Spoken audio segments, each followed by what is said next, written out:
Good afternoon, everyone, and welcome to our webinar on manufacturing simulation for toolmakers. My name is Corinne Bossy. I work in the marketing team at Altair, and I'll be your host for today's webinar. For this session, I'm pleased to have online with me Rob Shropshire and Tim Dukes of Origin. Origin is a partner company of Altair, and they specialize in simulation for the manufacturing industry. In today's webinar, they will introduce the Altair Inspire Platform. Just before we start, a couple of housekeeping items. Your microphones are muted by default, but you can use the questions box in the webinar panel to ask your questions at any time during the session, and we will have some time at the end to answer them. This session is being recorded, and we will share a link to the recording afterwards in case you want to share it with any of your colleagues. Okay, that's all from me. I will turn you over to Rob to get started.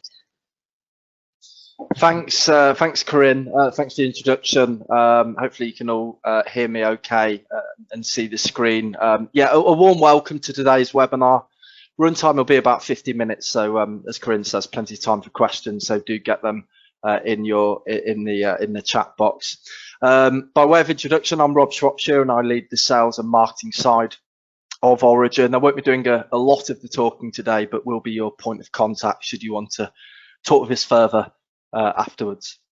I'm pleased to be joined by Tim, who works with me at Origin and has spent the last 10 years or so supporting and training customers on the solutions that we're about to show today. So a great person to take you through a series of demos that we've prepared for you.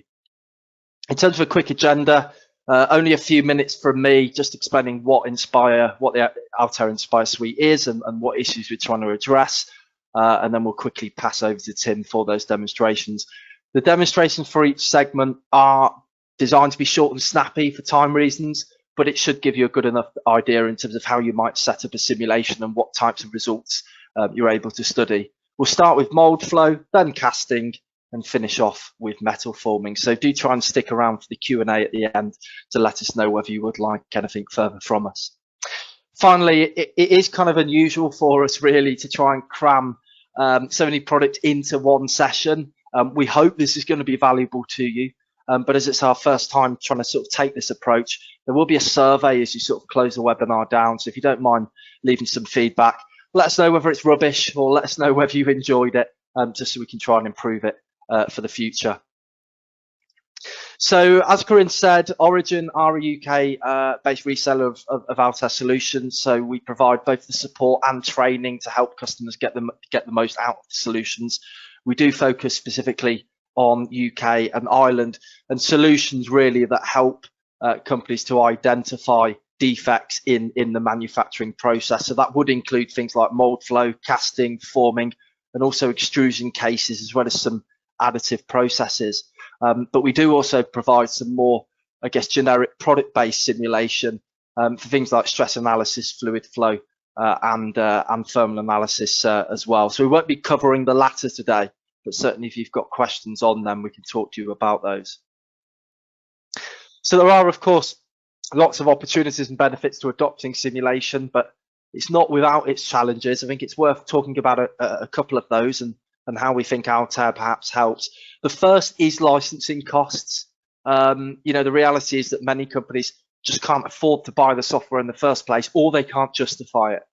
And it's not uncommon for businesses to be spending £20,000 plus for a single seat of software. So that could be related to your casting simulation, it could be your mold flow analysis, or it could be your metal forming. And if a company needs to do more than one manufacturing process, then costs really do get colossal. So I think Altair provides a way to get access to all of these solutions. The software starts at about £10,000 a year. So when you compare that to solutions you might be using, there's a very good chance that we could save you an awful lot of money. Now, clearly, we've got to prove that the software can offer similar results, but certainly we think it's at the very least worth looking into. It also provides a way for people that haven't invested in simulation to get on board. Many companies are reluctant to get started really because of the time it takes to train. Maybe they feel they don't have the relevant resources in-house, so they tend to outsource it. The Altair products take 1 day of training to learn, so users can get up and running pretty quickly. The meshing is also very automated, so that's often a bottleneck in terms of running simulations. So we take that out of the hands of the user to some extent to make that process quite easy. So even if you do outsource some of it, we still think there's some massive opportunity here to at least get some initial feedback. It might be that you're designing the initial part that's going to be manufactured. So having some feedback in terms of whether what you've produced is actually manufacturable is beneficial. And if you're later stage working on some tooling, at least having an idea as to whether that method's going to work before you go and put in soft tooling or prototype tooling is very useful.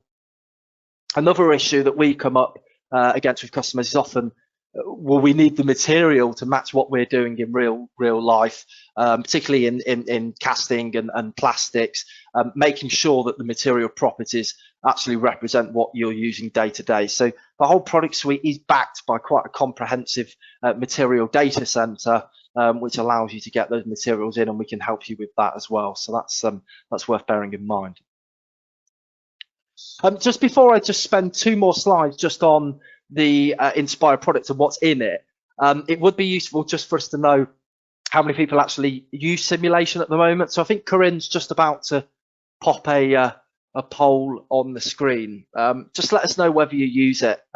It's always useful for us to understand.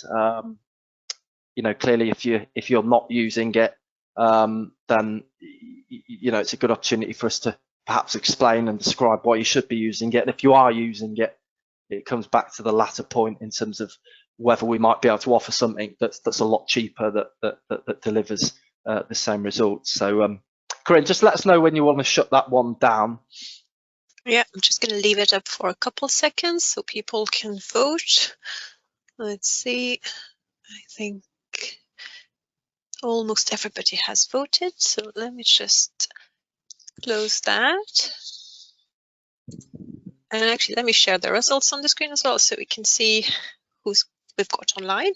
Okay, so about 78% currently use simulation and the rest are not. There you go. Okay. Yeah, interesting. So a lot of people have adopted simulation. So really going to value your feedback in terms of what you see today and how that compares to what you've already got. If you haven't got simulation, then hopefully by the end of the day you might want to look into it. But we'll see how we go. So in terms of the Altair Inspire product suite, you basically get access to all of these tools through one cloud-based license. So it's really easy to share a license between teams or sites. And as you can see, you'll get support for pretty much all of the manufacturing techniques. The important thing here is that what we're seeing as well is that companies are looking into more than one. So in the casting world, we're seeing companies more looking at what they can also do in terms of 3D printing, for example, of certain components. So being able to simulate both casting and additive is important. And if you're working with an OEM in something like automotive or aerospace or consumer goods, there's a good chance that you're going to cross that line between different types of parts that are produced differently. So having access, for example, to something that does forming and injection molding can be really useful.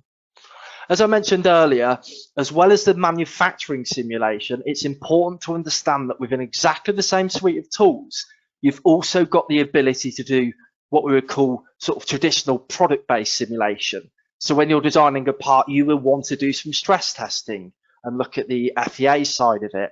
If you're doing electronics, you might want to look at the thermal analysis side. How does a part cool? How does heat transfer? You might want to be looking at motion dynamics.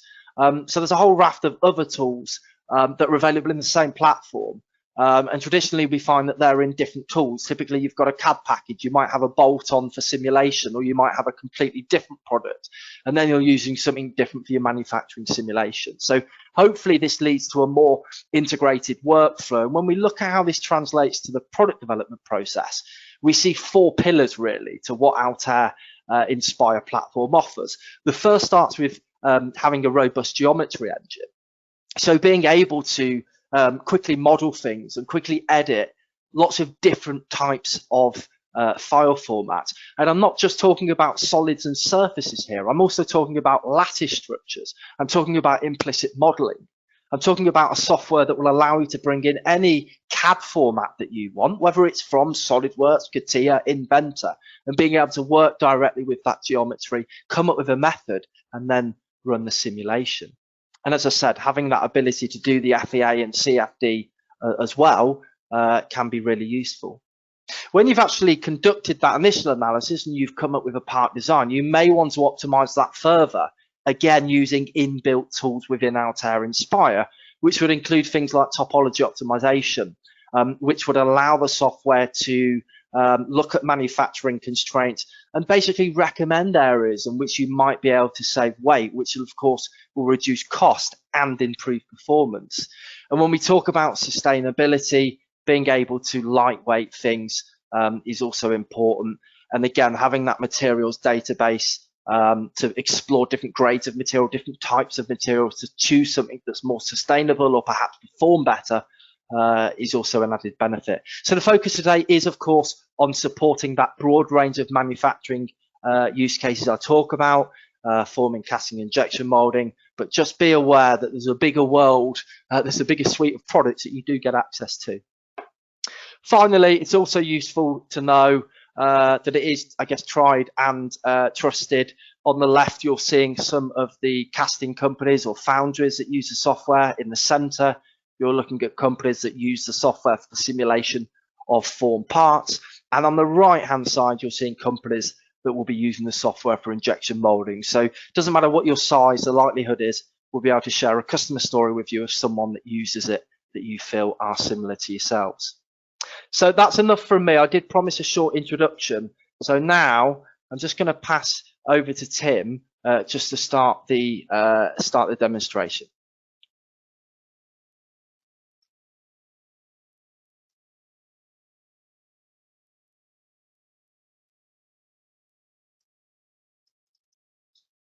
Hi everyone, and again, thanks for joining us, and thanks for the introduction, Rob.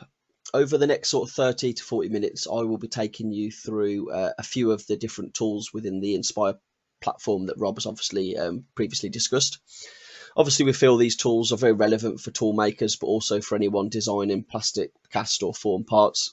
We also do plastic and metal extrusion simulation as well. I will see if I've got enough time to show you those at the very end of the session. It might be unlikely just due to time restraints, but if you are interested in those, feel free to get in touch with us.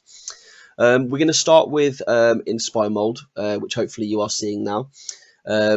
The models we're going to show aren't going to be overly complex due to time restraints, but will give you a good idea of the tools available within the software packages to help you create tooling to produce hopefully better parts or produce parts without defects.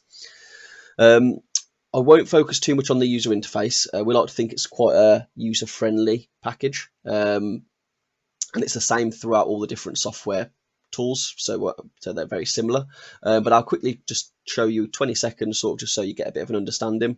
Down in the very bottom right hand side, we've got units, so you can customize your units. Bottom left hand side, we've got different views, so you can ISO, ortho, do section cuts, store views, obviously snap to different axes. Then we've got our tabs along the top, so we've got a rendering tab allowing you to create photorealistic properties of the model, great for things like sales or marketing. We've got a molding tab, which we'll be spending most of our time in. Then we have a geometry tab and a sketch tab, obviously allowing you to create geometry or modify geometry. A view tab, and this is just like what you wish to view, so you can see I've got my model browser and property editor turned on, which is this here on the left hand panel. Edit is just your Microsoft shortcuts, and file, pretty standard throughout most softwares, opening, saving, quick access to help tutorials, all that sort of stuff. So won't focus too much on the UI, but hopefully you'll get a feel for it as we sort of move through the demos. So I'm just going to open up a part with a simple part. Hopefully you can see this on the screen now. In terms of getting data into the software, it's pretty straightforward. We can open steps, IGESs. We can also open parasolids, native CAD files, SolidWorks, ProE, JT, CATIA, Inventor, probably more that I haven't mentioned, but so you shouldn't have any issue getting data into the software. Within the molding tab, we've got sort of two modes. We've got a basic mode and we've got a advanced mode. So within the basic mode, this is a great mode for doing quick analysis and just understanding gate positions and understanding quick flow and some of other things that come with that. So maybe where you might want to add venting and stuff. In the advanced mode, you can do more detailed analysis, so you can investigate the different stages of the injection molded process, the filling, the packing, the cooling, and warpage analysis as well. So we're going to start in the basic mode, and in each of these softwares that we'll be looking at over the next half an hour or so, it's got a very left to right workflow. So you'll see that very left to right workflow. Start on the left, hopefully get to the right hand side. The first stage is basically designating your part cavity or designating the part. So here we can choose our plastic material that we're using, the grade that we're using, and our injection temperature. If I open up the material library, you can edit, you can create your own materials, you can import materials from Altair's material data center as well. So that's just important to note. I won't focus too much on materials, but there's a number within the software and they're adding more and more with each release. So I'm going to accept that. And then we can move on to the next step, which is obviously adding gating. So you can see there's a few different tools here. We've got gate optimization, and we can manually create the gates and injection points ourselves. So if we're using the gate optimization tool, you can see here that we can basically specify the number of gates we're looking to create. We can specify ungateable areas or ungateable sides, sorry, and also ungateable areas. So for example, if maybe this is an A surface that we don't want a gate on, then we can specify that and the software won't create a gate there. Once you're happy with all your setup, you can click the run tool and the software will look at the part, analyze it based on the size, the shape, and it will sort of put a gate or gates in the best location or the location it thinks is the best. So we'll see where this is. This is a fairly simple part, so it's probably going to be in the correct place. So that's fairly decent. I'm quite happy with that, to be fair. But if this wasn't in the correct place, sometimes it might be in a weird area. You can always use this as a guide. So you might have put it on like a face that may be close to where you want it to be, but maybe not quite right. So you can always delete these gates, use it as a guide, and then manually create the gates. Here you can obviously see that we can change the shape, the size, and we can always move them about as well. So that's the next step. Then we can look at molding window. So molding window, again, does a quick analysis of the part and looks at the part and basically looks for optimal fill time, melt temperature, mold temperature, and sort of recommends those based on the part. So for example, if we were looking to fill this in maybe a second 200 degrees, it might go that's not viable, but it will obviously guide us and we can sort of pick an area that we like to see. So obviously we want this in the green. Red's obviously not feasible, preferred. So you can see here, if I was trying to fill this at 108 degrees injection temperature at 1 second, it's obviously not feasible. But you can put this in the sort of anywhere in this green zone. So for example, maybe I want to fill this at like 3 seconds, 3.5 seconds, 226 mold temperature. So I can update the initial values and then these will get carried over into my analysis here. So you can see that those have been carried over there. Obviously, again, you can use these as a guide. You don't have to use these exact temperatures, but obviously you'd want something in the green. You can also obviously put in your machine parameters. These are fairly basic. In the more detailed stage or advanced stage, we can specify more parameters. At this stage, we can also look for sync marks, and when you're happy, click the run tool. And generally, within about 10 to 20 seconds, again, will depend on part, you're going to get results. So very, very quickly, we'll be able to actually view the results. And this is why it's a great stage for investigating different gating positions. You can see, within 10 minutes, if you've got a fairly complex part, you can probably investigate, multiple different gating locations for that part. So here you can see that we can just sort of analyze the flow. We're looking at fill time at the moment. You can see on the right hand side, we're looking at fill time, and we can just sort of look at the flow of material. Other things that we can look at confidence of fill. So we can see that, yeah, this is all green, that's pretty good. We can look for potential weld lines where we might get them. We can look for quality of fill. We can look for shear rate, shear stress, a number of things that we can look for. Obviously, another thing that I simulated there was sink marks, and we can start to look for potential areas of sink marks. We can see here that there's most of it's in the grey, no visible defects. We have got some green, barely visible defects. It's not going to give us any size indication because that'll be in the detail analysis when we do our packing stage, and this might be an area we see them, but it'd be interesting to see whether they're in the same place. So, or whether they're big enough to be able to be noticeable. So we can look for flow. Flow is obviously great, you know, just to look for potential areas where you might need venting. So you can slot when you're looking at gating locations, you can see potentially, you know, we might need some venting around here. You can see down here, obviously, where we might get air traps and stuff. So that might be again a guide to where you might want to apply venting. But that's the basic mode. Again, more results we can probably look at, but I won't go into too much detail with those because we do want to get into the advanced stage as well. So now we'll look at the move on to the advanced stage and look at our more detailed simulation and what we can do in that. So going into the advanced mode, we can straight away see that we've got a few more options here. So we've got mold and part in here. We have got another tool here called auto configure components. Great tool for if you are bringing in your method that you might have created in your CAD system. It allows you just to quickly auto configure the components. We've got the runner system. So here we've got a few more options. Obviously we've seen gate optimization and obviously manually creating gates, but here we can create runners, hot runners, sprues and injection points. We then have tooling, molding window we've looked at, obviously creating our process parameters, and then finally we can then simulate multiple stages: filling, packing, cooling and warpage. We can also do fiber orientation as well.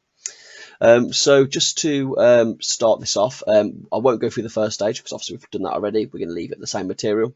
I will then click on the runner system. I'm going to create a runner, and here we can create a multi-cavity mold. So here I'm going to just create an injection point, same injection point, and you can see very quickly it's just created me a multi-cavity mold. The options are parameterized, so you can see I can change my top radius. Obviously I probably want to change the height, and we can change this. Let's just change that to a bit higher, maybe higher still. Let's go 150, just so it's above the part. But you can see you can parameterize all these areas. You can see that clicking on them and it's all parameterized, so you can change them as you see fit. So I'm just going to accept that as it is, and you can see that I've just created a simple 4-cavity mold there. Now, you know, I probably wanted to make this a bit, extend them, but just to show you the process as we're setting something up. If you do import your geometry, you can also designate these things. So you can click on these tools and say that's my runner, that's my gate, and that's my injection point. But moving on to the third step, we can look at tooling. So if I wanted to create a mold, I can create a mold, just specify that's the top of the mold where my injection point is. And you can obviously create a mold material. Obviously I'm with just standard tool steel in this instance. If you've got any mold inserts, you can create or designate them. Part inserts, you can create or designate them. Obviously cooling lines, vents, we can add as well. So just to show you how you'd create a cooling line or a vent,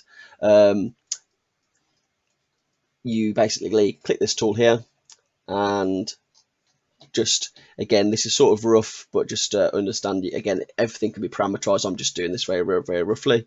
This is how you can create a cooling line. Accept it, you'll see air, water, temperature, and you can modify the radius. So pretty rough showing you, but that's how you can create a cooling line within the software. Obviously, if you have imported any piping, you can designate that as well. In terms of creating vents, obviously one great thing you might want to do is do a filling analysis, see where those air traps are going to be, and then create vents for maybe a more detailed simulation. So that allows you to just run a filling simulation, see where the air traps might be. But easy to create vents as well. Let's say I wanted some venting along this edge, along here. You can basically just double click on an edge if you want it to be in a specific place. you can just sort of drag it along as well along an edge and create the venting. So simple as that. I've probably created some that I didn't want there.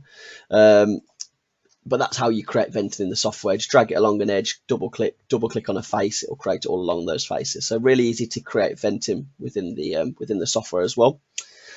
Moving on to the next stage, we won't look at molding window, same as before, but then we can go into the process. So we can look at our filling time.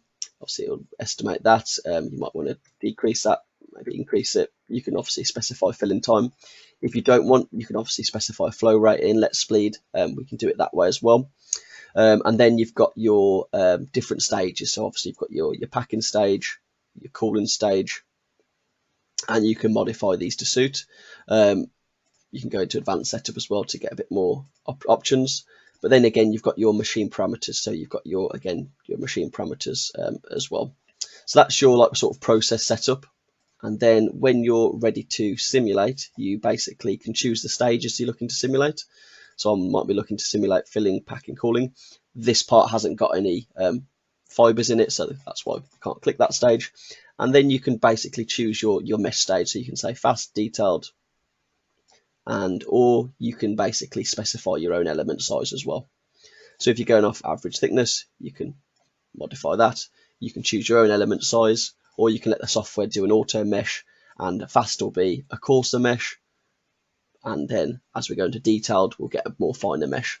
So that's how you run it. Once you're ready, you can click run and hopefully get some results.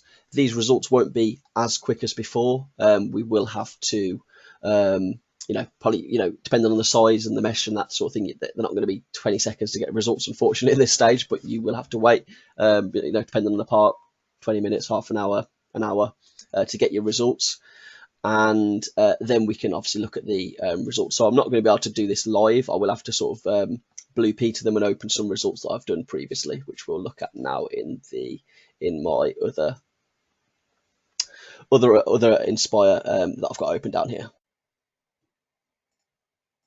So these are the results that I've simulated prior to this session that we'll be able to go through now. So we will have to fly through these results fairly quickly. So apologies for that, but we do have other bits of software to show as well.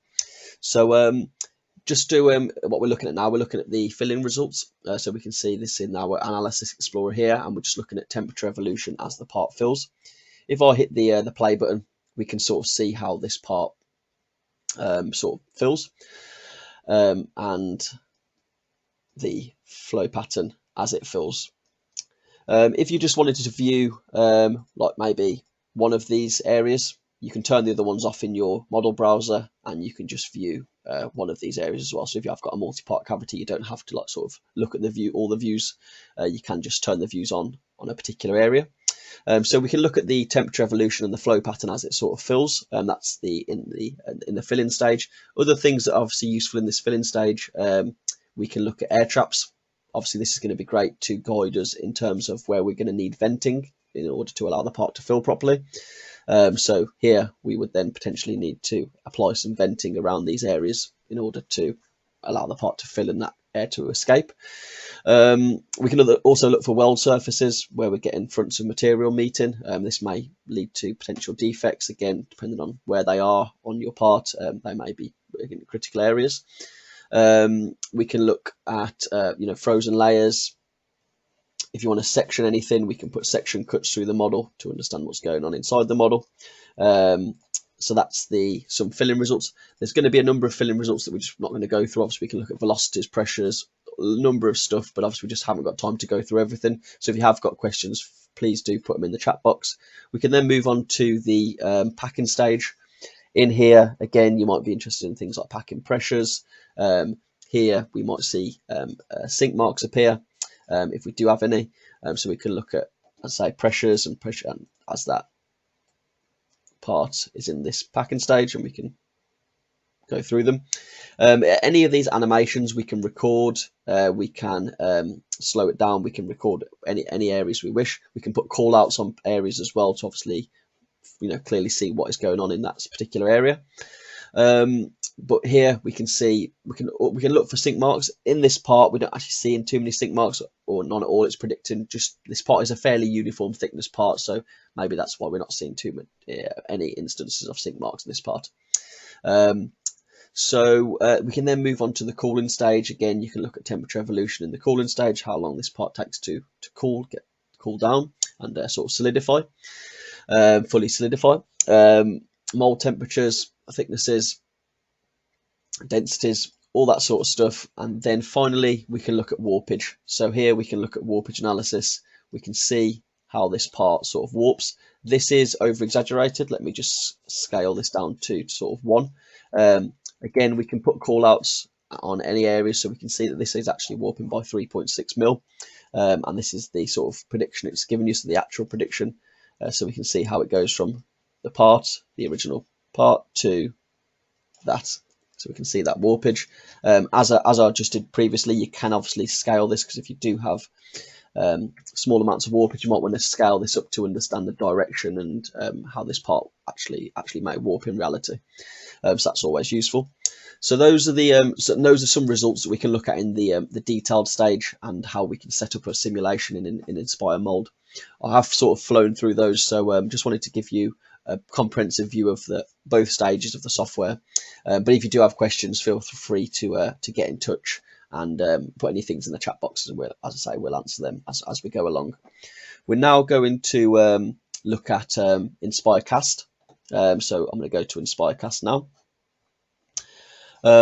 This is InspireCast. You'll notice it's a very, very similar user interface, and we'll just go through maybe a typical sort of workflow that hopefully can help you to, again, produce better tooling. Again, fairly simple example, but these techniques can be used on any parts. Again, won't need to go through the user interface, so you can see the difference here is, rather than a molding window, we've got a casting window. Again, we've got the same sort of left to right workflow, so going from left to right. Here we can basically first, just to go through a simple setup and just show you how easy it is to set things up in InspireCast. Here I've got two solids. I've got my sort of a filling system and a cast, and the cast part. So to set this up, we start at designate cast part,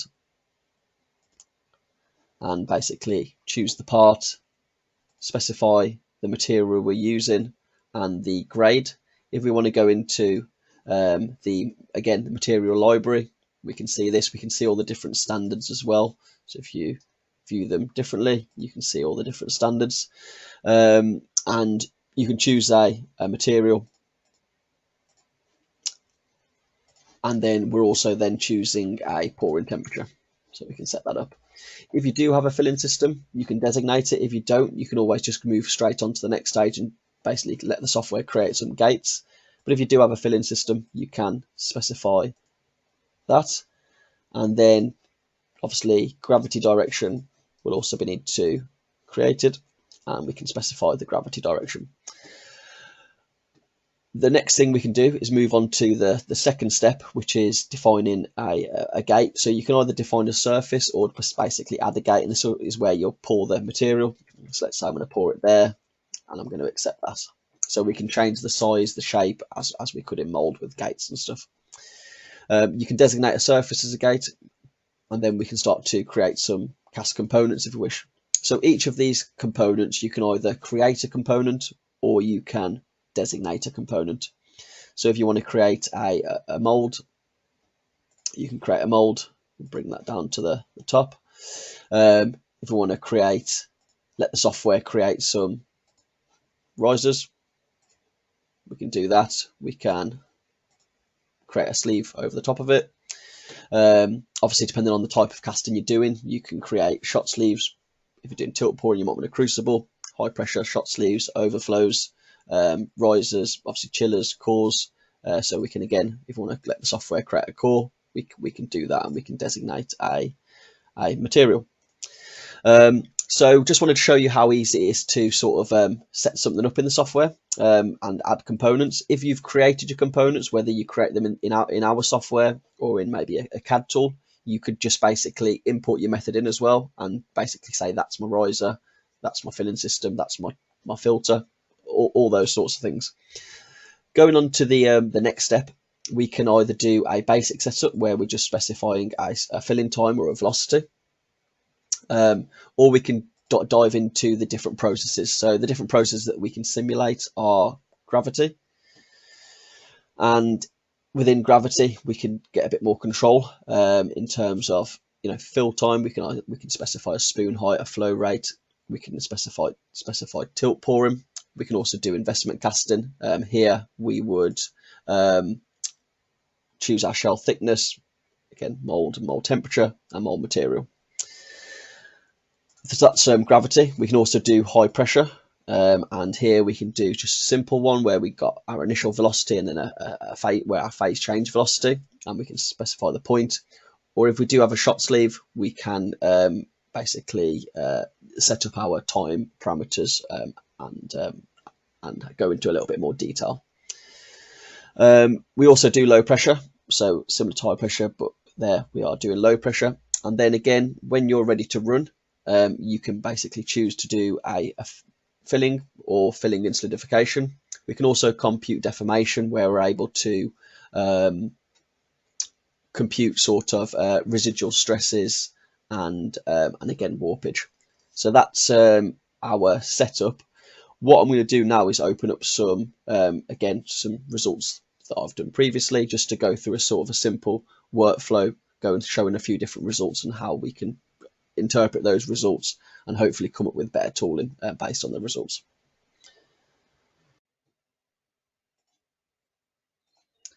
So this is the first sort of method on our sort of workflow to creating a decent tool. So first of all, you may have got sent like some basic parameters by a foundry, by the person who you're creating the tool for, the company, and they might have an idea of where they wish to gate the part, and they might say, okay, I want it gated here.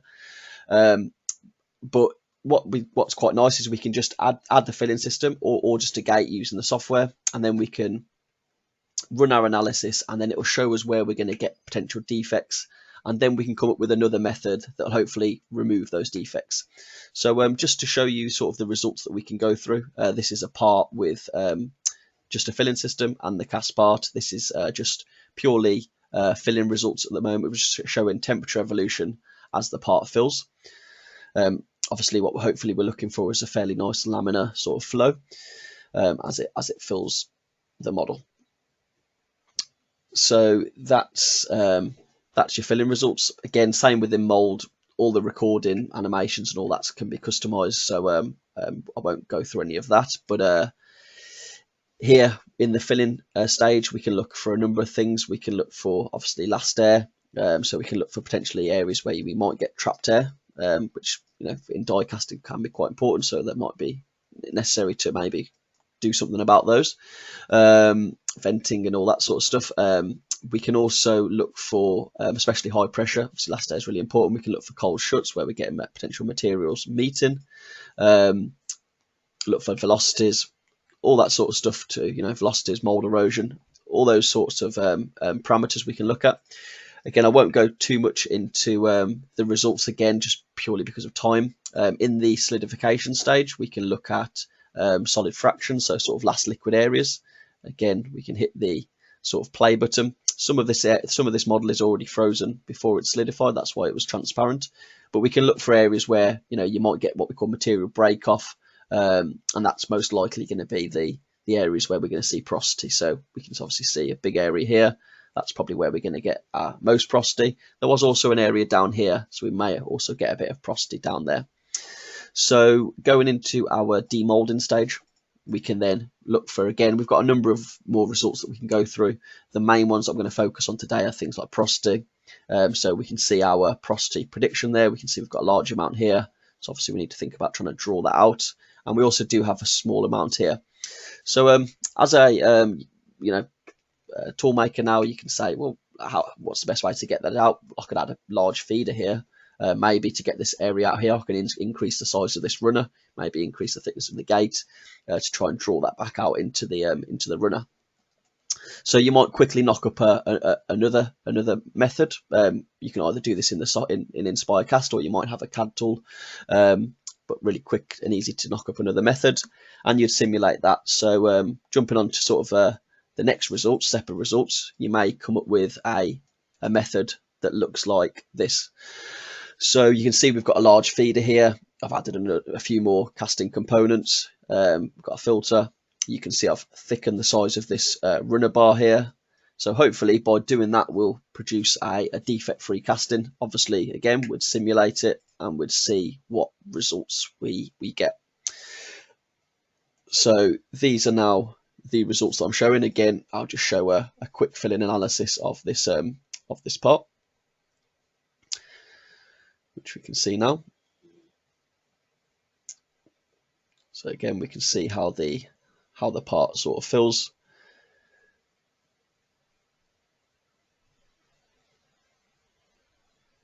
And hopefully with this large feeder, we're going to draw out that porosity. We're going to get most of it in this feed here. So that's our sort of filling analysis done. Again, won't go through all the results that we looked at, but if we now look straight into the demolding stage and have a look at that porosity prediction, we can see, again, now it's in the feeder, now it's in the sort of the runner at the bottom. You may think that's quite close, you know, so there's always the opportunity to make modifications, but it is now in the runner rather than in the part. We can look at total shrinkage volume, so we can get an idea of the size of these as well. Again, you can put call outs on things, so we can put call outs and get an idea of the size of those areas. But now obviously we can see that we've got a defect-free casting, which is obviously good. However, another thing, the next step you might say is, well, okay, we've got a defect-free casting now, but maybe, you know, we've got a very large feed. You know, can I decrease the size of that field, maybe improve the yields on this?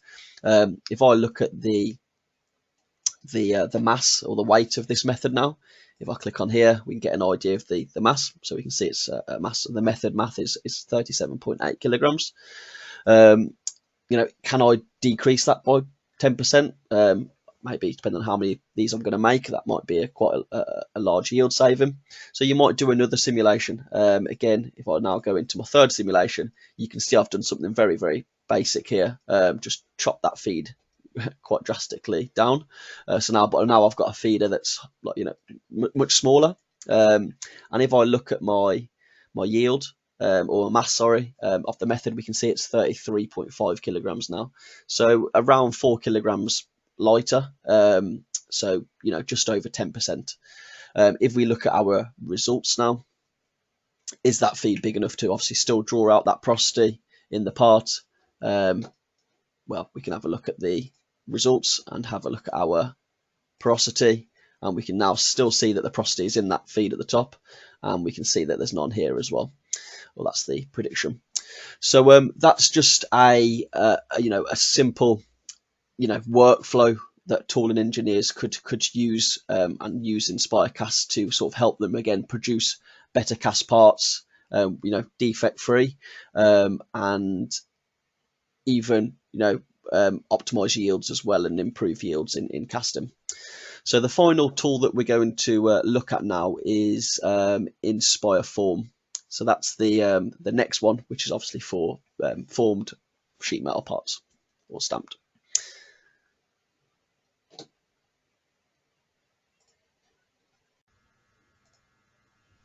So hopefully you're seeing my Inspire Form now. So Inspire Form is a powerful tool for obviously simulating the process of form, stamped or pressed parts. It's used both for early stage feasibility analysis and also for more detailed multi-stage tryout analysis. It also has some redesign tools such as predicting optimal blank layout and also tool adjustment for known spring back.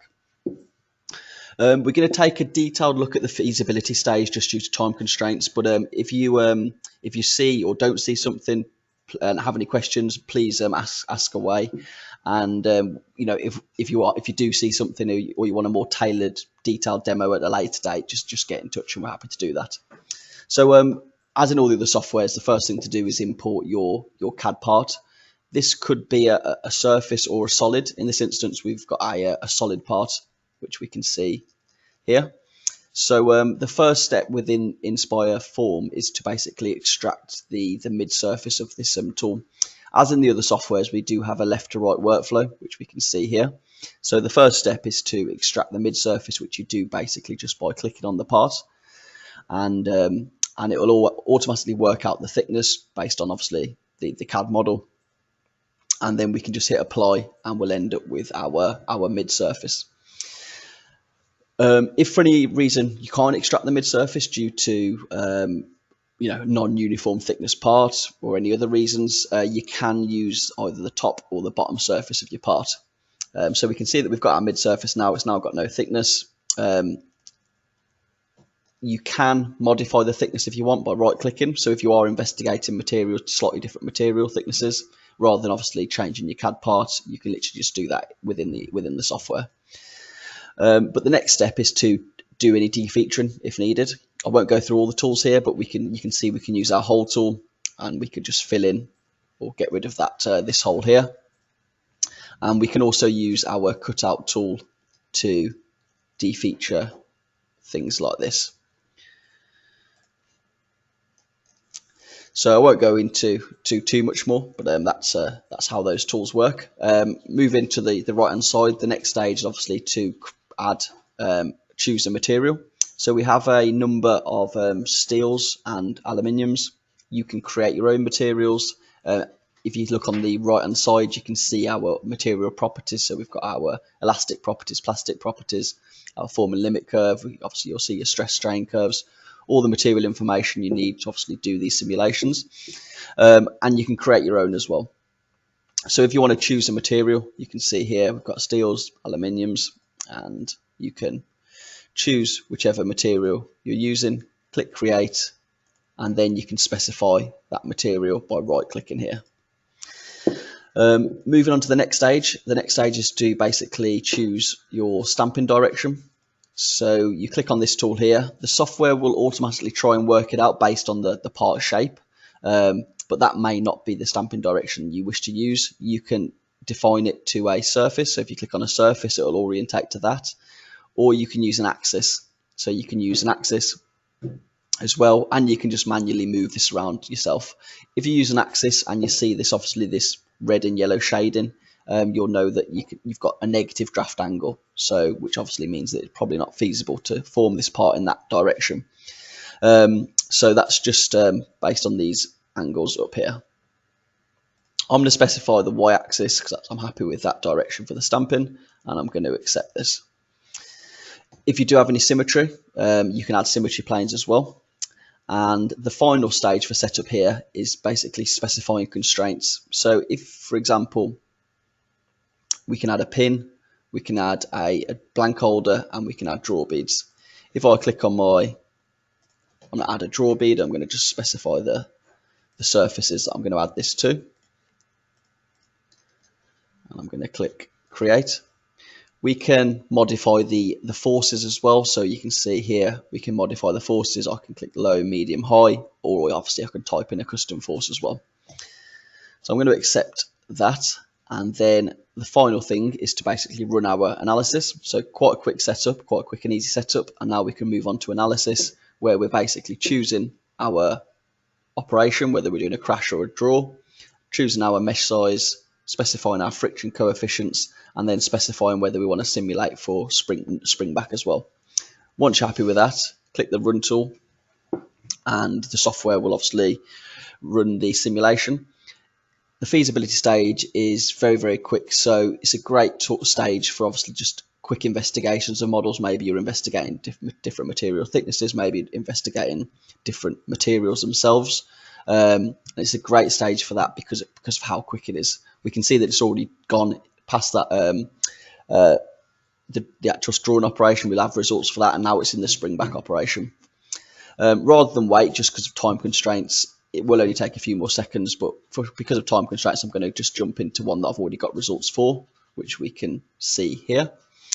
So this is the results for this. I'll go through the results very quickly, but just to show the animation, let's just slow that down. You can see it's the reverse process, like an inverse process. We're starting with the formed part, and then we're moving back to a sort of the blank, which we can see here. Obviously, we can pause it at any stage. So we can pause it at the final stage. That's obviously our blank shape, and so on. So we can see our results on the left-hand side. We're obviously just looking at thinning here, and we can see our percentages based on here. We can then look at our formability. So we can see our forming limit diagram here. Obviously, we've got quite a lot in the green. Obviously, we've got no failures, which is good, but we do have some compression and we do have some wrinkles. So in these areas here.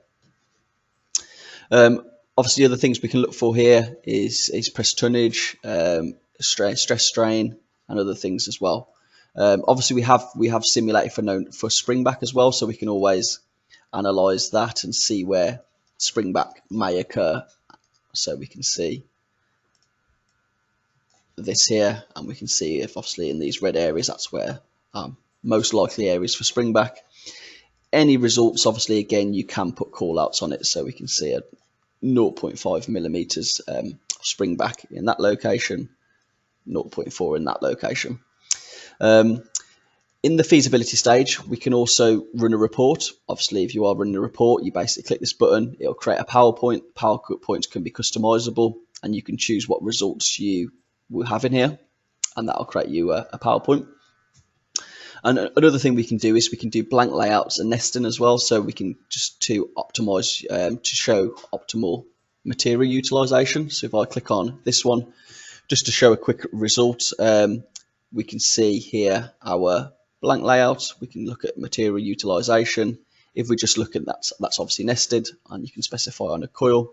If I click on blank, you can choose just the shapes that you actually want to study. So you can see here, choose all the shapes, and then once the results have loaded, you'll see here again material utilization and other things. Obviously, you can set this up to be all in your local currency and all that sort of stuff. So that's the feasibility stage. Again, quite a quick demo there, but just wanted to fly through that. But it's a great tool for early feasibility of your parts, making sure are they formable? Do we need to make any geometry changes? Are we gonna run into issues in certain areas? Very quickly show you an example of multi-stage tryout. So this is in the tryout tab. This is one that's already been set up. You can create your own custom operations. So when you're doing a multi-stage tryout, you basically choose the stages you are studying by basically creating them here. You can obviously create your custom operations, and all your tools and everything will be in those. So for example, if I do a double action, we can see here the tools based on that double action, but we can also create more tools, as we can see here. That's all set up here. I'm not going to go through the setup because we just don't have time, but this is the, if I do animate all operations, let's make that a bit slower. We can see here how our part goes from the blank to the form part. So again, that's the first stage where we're doing the single action draw, then we're doing a trim, then we're going into a flanging stage, and then we're simulating for a spring back. Obviously, any of these stages, we can start looking at our results. So for example, I can look at my forming limit curve at the flanging stage, and we can, if I just hide my dies, we can see that we have got a failure here. So it looks like there's going to be a tear. So that's something we might need to adjust, maybe adjusting the model if we can, size of the rads or the parameters of our parts. In the tryout stage as well, we can also obviously run reports, and this is where we can do a little bit of redesign, so we can compensate for known spring back, and we can also predict optimal blank shape as well. One thing I didn't mention in the feasibility stage is the actual blanks that you can extract. So these blanks can all be saved out as, obviously these blanks can all be saved out as DXFs, parasolid files, and they're all will be found in your run folders as well. So that is all we've probably got time for. Won't be able to show extrude, any of the Inspire extrude tools. If you are interested in those, get in touch. But that's the demos. So hopefully you've seen a few little things that may be of interest. Obviously, questions, we'll answer any questions now, and I'll pass back to Rob.